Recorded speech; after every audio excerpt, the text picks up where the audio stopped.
दुनिया की सबसे बड़ी सेना होने के घमंड में चूर चीन ने कुछ दिनों पहले दावा किया था कि भारतीय सेना लद्दाख की -50 डिग्री वाली सर्दियों को नहीं झेल पाएगी और बिना लड़े ही चीनी सेना के सामने सरेंडर कर देगी।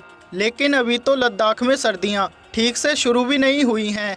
उससे पहले ही चीन की ताकतवर सेना या फिर यूं कहें बच्चों की सेना की पोल खुल गई है। दरअसल खबर है कि चीनी सेना के जवानों की तबीयत वहां बिगड़ने लगी है।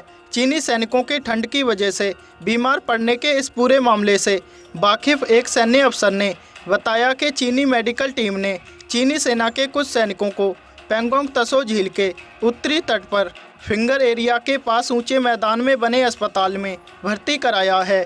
मिली जानकारी के अनुसार एक अधिकारी ने बताया कि चीनी सेना के जवानों को हाई एल्टीट्यूड ज़्यादा ऊंचाई वाली जगह से जुड़ी स्वास्थ्य दिक्कतों के कारण 3 दिनों के दौरान फिंगर 4 से फिंगर 6 पर मौजूद एक अस्पताल ले जाया गया। अब इसी से अंदाज़ा लगाया जा सकता है कि चीनी सैनिक लद्दाख जैसी कड़ाके की ठंड में भारतीय सैनिकों का मुकाबला करना तो दूर, खुद सरवाइव कर लें वो ही बहुत है। वैसे जानकारी के लिए बता दें, दोनों देशों के जवान जहां तैनात हैं वहां अभी से मौसम सर्द होने लगा है और वहां तापमान -50 डिग्री तक चला जाता है। ऐसे में देखा जाए तो -50 डिग्री टेम्परेचर को झेलने के लिए सैनिकों के पास प्रॉपर सहूलतें, जिनमें गर्म कपड़े, ग्लव्स, जूते आदि के साथ साथ सैनिकों का खुद भी मानसिक और शारीरिक रूप से तैयार होना ज़रूरी है।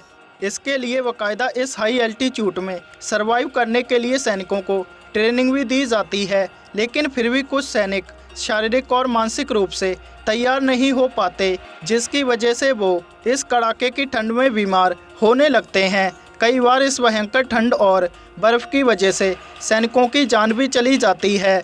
ऐसे में दोनों सेनाओं को इस चुनौती का सामना करना पड़ेगा और ये सुनिश्चित करना होगा कि हाई एल्टीट्यूड वाली बीमारियों के चलते कैजुअल्टी कम रहें। तो वहीं अंग्रेजी अखबार द हिंदुस्तान टाइम्स के अनुसार 16,000 से 17,000 फीट की ऊंचाई पर मौसम भारतीय और चीनी सैनिकों में स्वास्थ्य संबंधी दिक्कतें पैदा कर सकता है।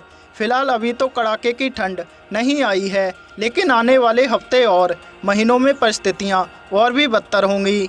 रिपोर्ट के अनुसार एक अन्य अधिकारी ने कहा कि पूर्वी लद्दाख सेक्टर में काबिज भारतीय सैनिकों को हाई एल्टीट्यूड पर तैनात किए जाने के लिए आवश्यक एक्लाइमेटाइजेशन यानी तैयारी से गुजरना पड़ता है।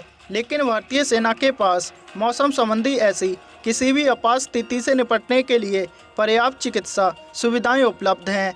ऐसे में अधिकारी ने भारतीय सेना की मजबूत स्थिति का दावा करते हुए कहा कि भारतीय सैनिक सियाचिन ग्लेशियर पर और भी अधिक ऊंचाइयों पर तैनात हैं, लेकिन हाई एल्टीट्यूड वाले युद्ध की अपनी अलग चुनौतियां हैं। ऐसे में लद्दाख में लंबी लड़ाई के लिए तैयार भारत ने फॉरवर्ड पोस्ट में तैनात सैनिकों को चिकित्सा सुविधा सहित लॉजिस्टिक हेल्प करने की व्यवस्था की है, क्योंकि संभावना है कि सर्दियों के महीनों में 50,000 से अधिक भारतीय सैनिक वहां तैनात रहेंगे।